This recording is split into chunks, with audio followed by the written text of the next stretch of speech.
She watches him speak with absolute certainty about things she knows are wrong, and she feels herself nodding before she can stop. The body knows before the mind names it. Confidence is safety, and truth is threat. What she cannot yet see is that this surrender was forged long ago, in rooms where doubt was punished and certainty was protection. The conference room fills with his voice, smooth and unhesitating, declaring conclusions that contradict the data she reviewed that morning.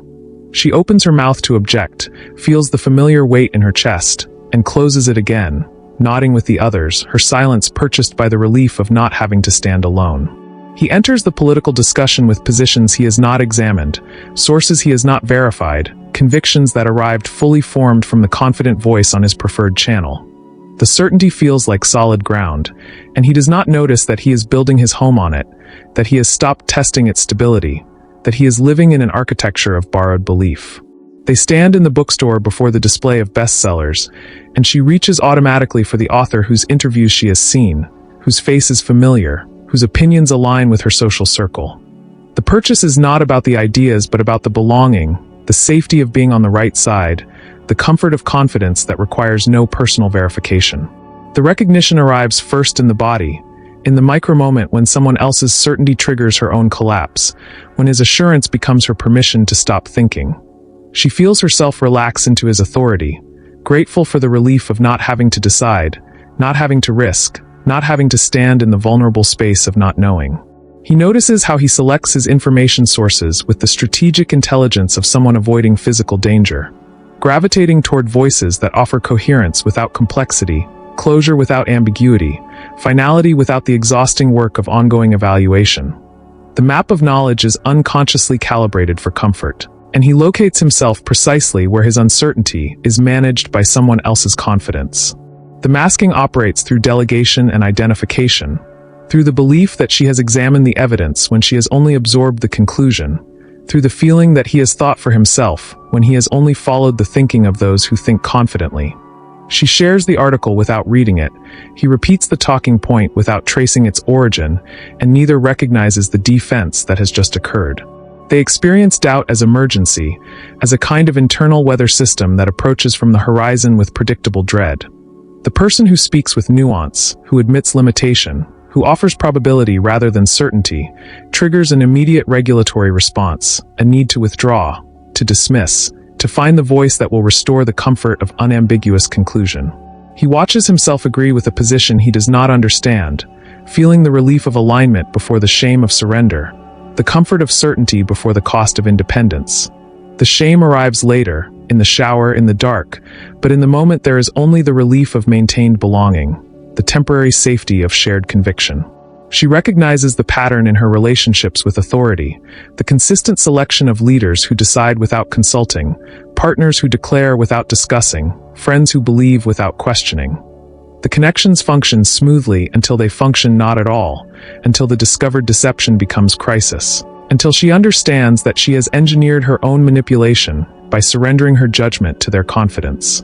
The physical distance reveals the internal regulation, the way he positions himself slightly behind the confident speaker, the way she angles her body toward the certain voice in the room, the way they both experience the uncertain speaker as invisible, as untrustworthy, as somehow less real than the one who knows without doubt.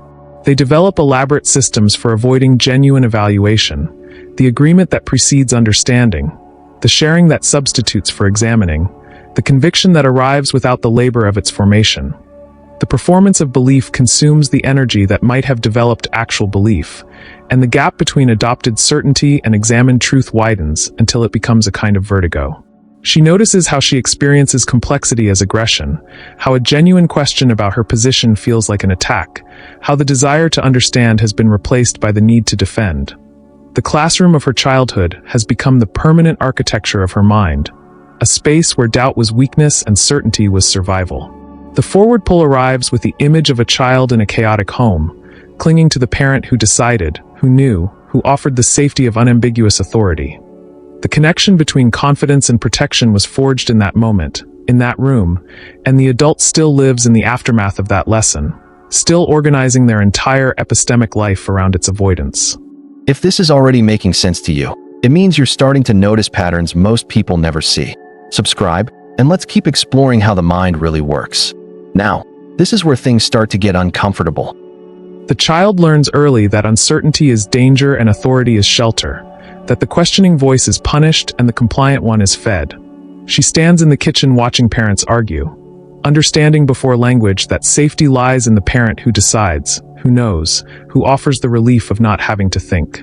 He develops the ability to surrender judgment without appearing to, scanning adult faces for the cues that indicate sufficient certainty, learning to adopt their conclusions rather than form his own. The gap between belief and examination becomes a hidden chamber where the real self resides, protected from responsibility, protected from consequence, protected from the burden of independent thought. The inconsistent environment creates a nervous system that cannot trust its own perceptions, that experiences genuine doubt as threat and borrowed certainty as safety.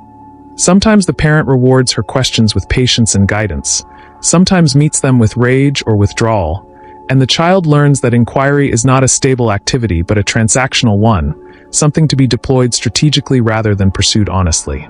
She discovers that thinking for herself is punished more severely than thinking for others, that the admission of confusion meets with contempt while the adoption of ready-made opinion earns temporary approval.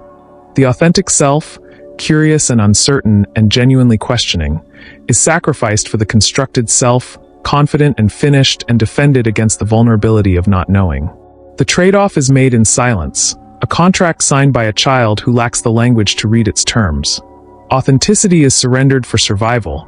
The vulnerable evaluator is replaced by the protected follower, and the adult who emerges carries this substitution as identity, unable to distinguish between what they believe and what they have borrowed.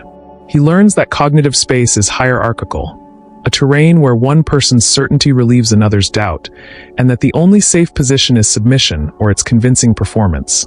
The peer who questions easily, the sibling who evaluates independently, becomes a threat to be avoided rather than a model to be followed, and autonomy is replaced by alignment. The nervous system encodes these lessons in procedural memory, creating automatic responses that persist decades after the chaotic home has dissolved. His body still prepares for threat when he encounters genuine uncertainty, still braces for impact when he must decide alone, still equates independent judgment with abandonment. They grow into adults who experience epistemic exchange as dangerous, who hear questions as destabilization and nuance as threat, who find themselves most comfortable in relationships where their beliefs are managed by someone else's confidence.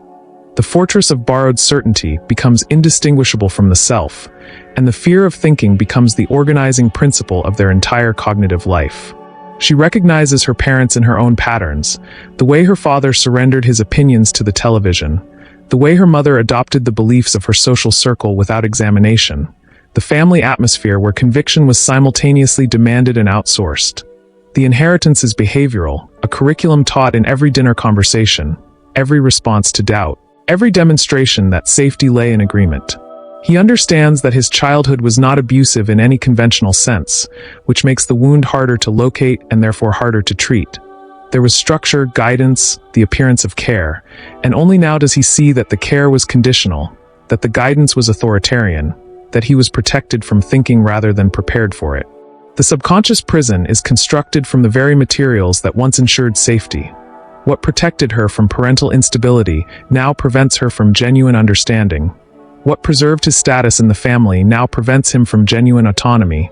And the mind cannot release the strategy because it cannot distinguish between past and present threat, between the parent who might punish doubt and the friend who will not.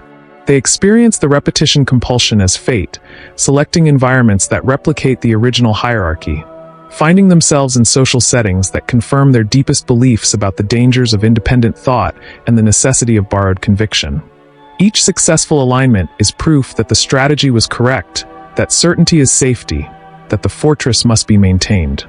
She begins to see how her epistemic identity, her quick agreement, her resistance to complexity, her compulsive sharing of confident opinions, are symptoms rather than virtues, adaptations that have outlived their usefulness but persist because the nervous system knows no other way.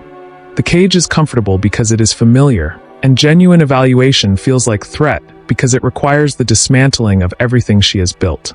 He recognizes that his inability to tolerate ambiguity, his compulsive need for closure, his terror of being undecided, are not character traits but survival mechanisms, developed in an environment where doubt was chaos and certainty was order. The child who learned to follow becomes the adult who cannot lead himself. The origin story offers explanation without redemption. Understanding why the prison was built does not dismantle it, and the awareness arrives with a particular grief.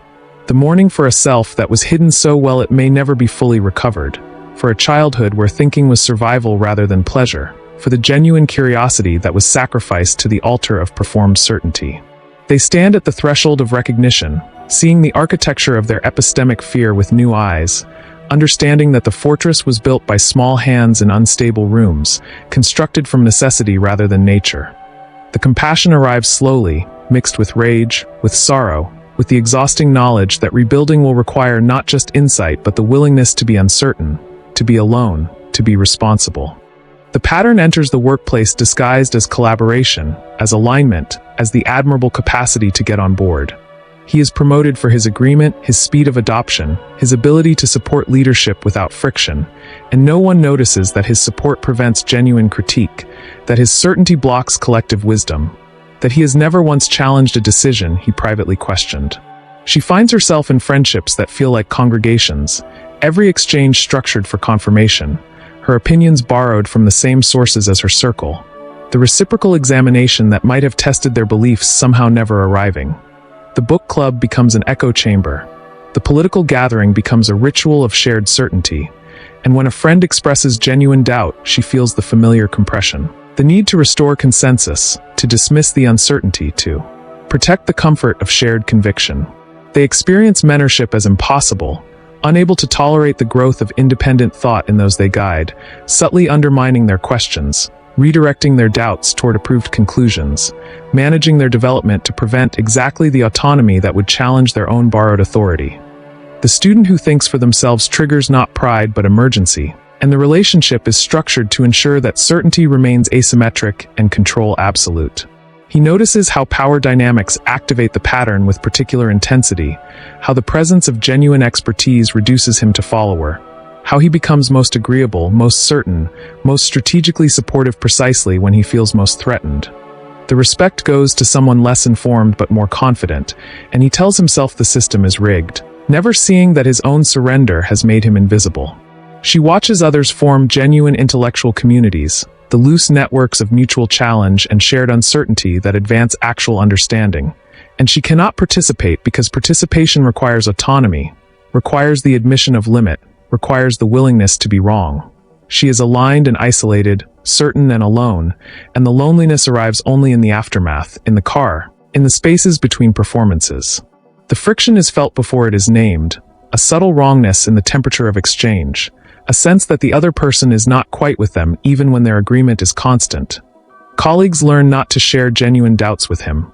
Friends stop offering their real questions. Collaborators gradually withdraw their authentic perspectives, and each departure is experienced as confirmation that the strategy works, that certainty prevents the greater pain of genuine exchange. They become experts at the premature consensus, the agreement that forecloses exploration, the support that ends inquiry, the conviction that arrives too quickly to be genuine. The grief that follows is real but manageable, a familiar landscape compared to the terrifying unknown of actually not knowing, and they do not see that they are choosing the same ending repeatedly, that the pattern is not fate but function. She recognizes herself in the description and feels something shift, some floor giving way beneath the constructed self. The moment of identity shattering that arrives not as insight but as vertigo. She has been the architect of her own manipulation, the designer of her own epistemic imprisonment, and the recognition carries both horror and the strange relief of finally seeing the mechanism clearly. He understands that his professional relationships follow a predictable arc, the initial appreciation for his reliability, the gradual disillusionment as his emptiness becomes apparent, the final distancing that leaves him confused and resentful. He has been the common denominator in every failed collaboration, and the math is simple but the acceptance is not, because acceptance requires the dismantling of the self-constructed as supportive, as aligned, as the only safe position. The modern environment rewards this dysfunction with the language of loyalty and team player, with platforms that favor agreement over inquiry, with algorithms that amplify the confident over the correct. His epistemic fear is indistinguishable from the cultural norm, her borrowed certainty celebrated as engagement.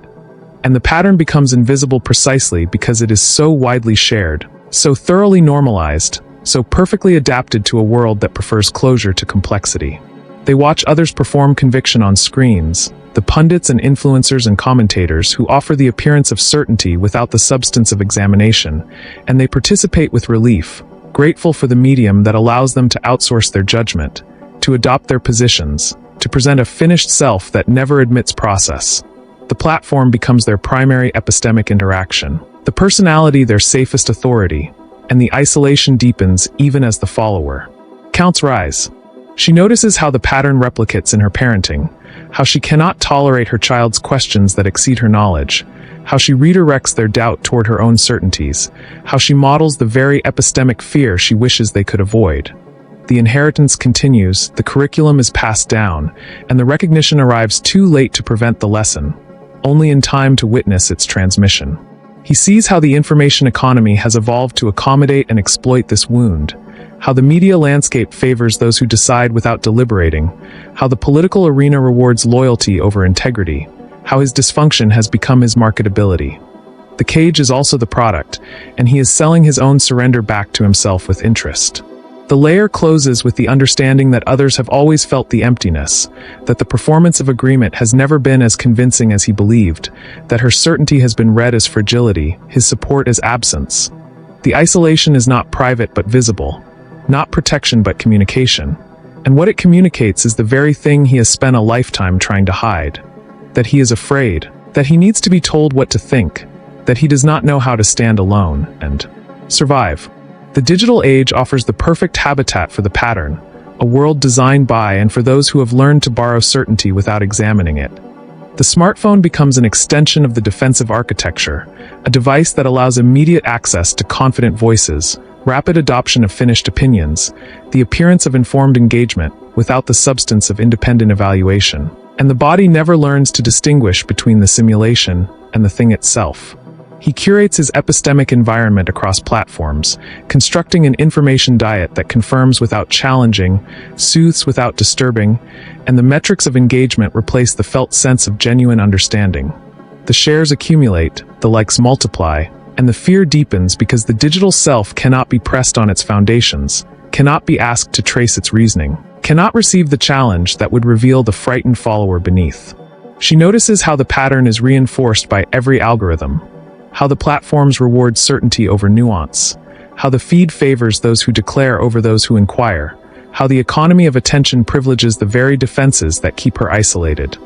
The marketplace of belief offers infinite conclusion, but no genuine deliberation, and she consumes certainty the way others consume comfort food, finding temporary satiation without nutritional value. The remote discourse revolution arrives as liberation and trap, offering escape from the exhausting performance of in-person agreement while deepening the isolation that already defined her existence. The podcast becomes the perfect medium, authority reduced to a voice in the ear, challenge managed by the skip button, and she feels a guilty relief at never having to question the speaker, never having to navigate the unscripted objection, never having to risk the vulnerability of her own uncertain position. He recognizes how the influence economy exploits the wound, how the platform that connects guru to follower, pundit to audience, personality to believer, all operate on the same principle of performed certainty, of temporary attachment to conviction, of epistemic relationships that end with the notification. The authority celebrated is the authority that cannot be questioned, the certainty that cannot be doubted, the freedom from needing anyone who might disagree. They experience the algorithmic feed as the logical extension of their defensive architecture, a system that allows them to accumulate beliefs without encountering friction, to display informedness without demonstrating understanding, to simulate engagement without the risk of genuine exchange. The paradox is perfect, the infinite information producing infinite ignorance, the illusion of knowledge masking the reality of adoption, and they do not see that the platform was designed for someone exactly like them, someone who wants to appear thoughtful without being thoughtful. She watches the culture shift toward the language of personal truth and lived experience, and her epistemic fear becomes indistinguishable from empowerment, her resistance to evidence from authenticity, her isolation from self-expression. The podcast hosts celebrate the confident take, the influencers model the finished belief, and the recognition that something is wrong becomes impossible because nothing looks wrong. Everything looks like conviction, like alignment, like the successful management of modern intellectual existence. The psychological cost accumulates in the body before the mind can name it, the anxiety that follows each adopted position, the disorientation that has no specific object, the fragmentation that arrives not as confusion but as exhaustion. He treats these symptoms individually, with medication and optimization protocols and information diets, never seeing that they are messages from the isolated self, signals from the body that the strategy is failing, that the fortress has become a tomb. They notice how the pattern is replicated in the architecture of their information environments, the echo chambers that prevent challenge, the recommendation algorithms that confirm existing positions, the social networks that reward agreement over inquiry.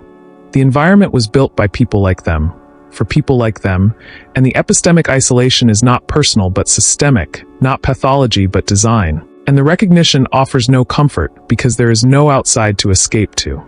He understands that the safety he sought has become his prison, that the managed certainty that once protected him from chaos now prevents any genuine understanding, that the control he exercised over his beliefs has resulted in total manipulation.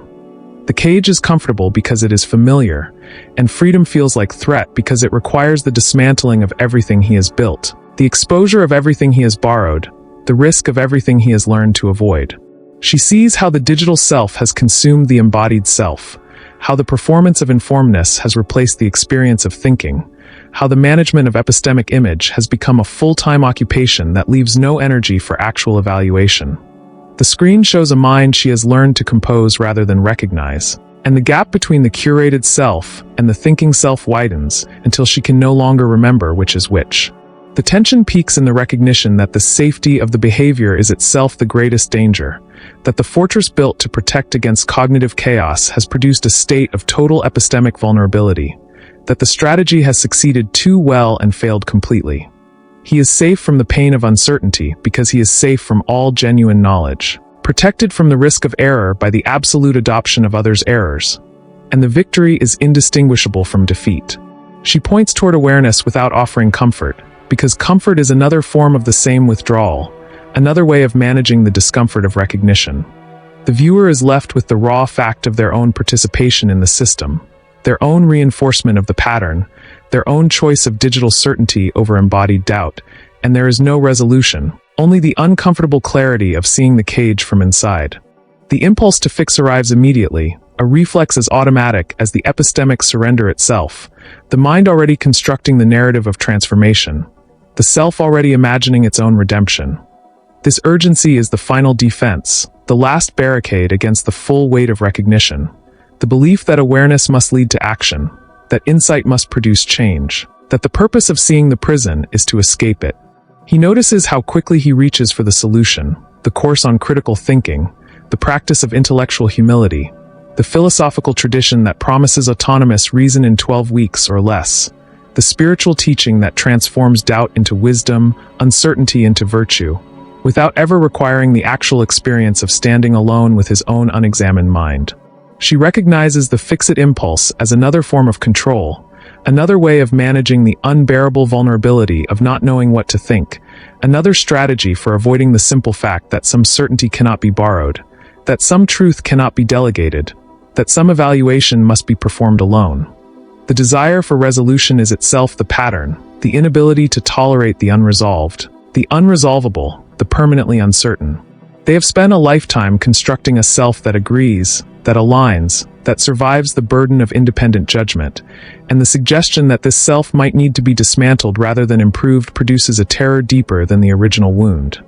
The fortress is not comfortable, but it is known, and the unknown that lies beyond its walls is not freedom but void, not autonomy but annihilation, not thinking but the complete surrender of everything that has kept them safe. He understands that the child who built these defenses is still present, still frightened, still convinced that doubt is chaos and certainty is order, and that this child cannot be reasoned with, cannot be educated into security, cannot be convinced by adult evidence that the world has changed. The nervous system does not speak the language of insight, it speaks the language of experience, and the experience that formed it cannot be undone by understanding alone. She sits with the recognition that she may never be genuinely autonomous, that the pattern may persist despite every effort to dissolve it, that the fortress may remain standing even as she sees it clearly, even as she names it, even as she understands its origins and its costs. This is the grief that waits beneath the fixed impulse, the mourning for a self that was lost and a self that was never formed, the acceptance that some healing is not cure but accompaniment. The viewer who recognizes themselves in this description will want immediately to know what to do, how to change, where to begin, and this wanting is the final expression of the pattern, the last demonstration that the strategy persists even in the attempt to abandon it.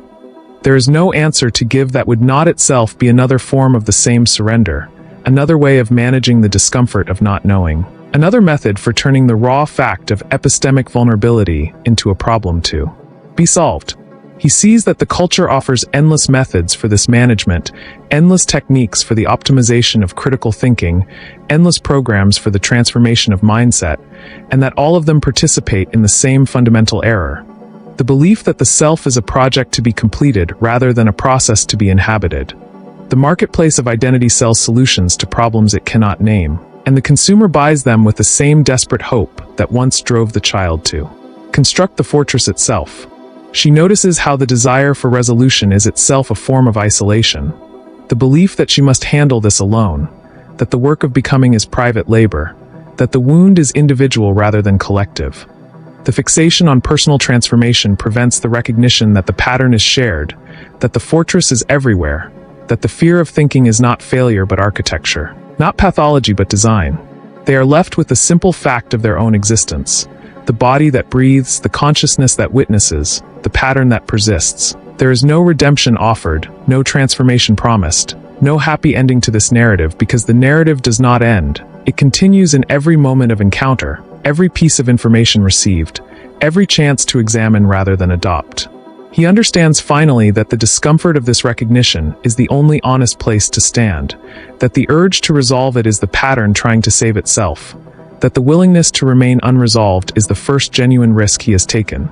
Not because remaining unresolved is virtuous, but because it is true, because the self is not a problem to be solved but a mystery to be inhabited, because the fortress was built for reasons that made sense, and its dismantling cannot be rushed by the same urgency that constructed it.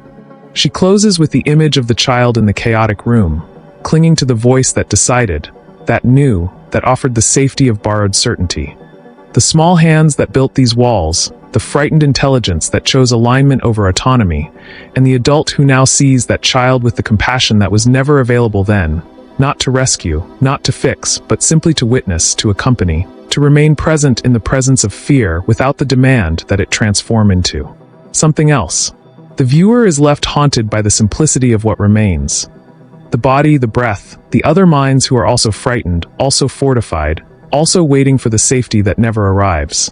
The possibility that thinking might occur not despite the wound but through it, not after certainty but in the midst of its absence, not in the resolution of doubt but in the shared recognition of its persistence. There is no final image, no closing comfort, no promise that awareness leads anywhere at all. Only the quiet fact of having seen, having named, having refused the easy resolution that would make the seeing meaningless, and the uncertain continuation of a life that must still be lived in the presence of everything that remains unexamined, unthought, unresolved.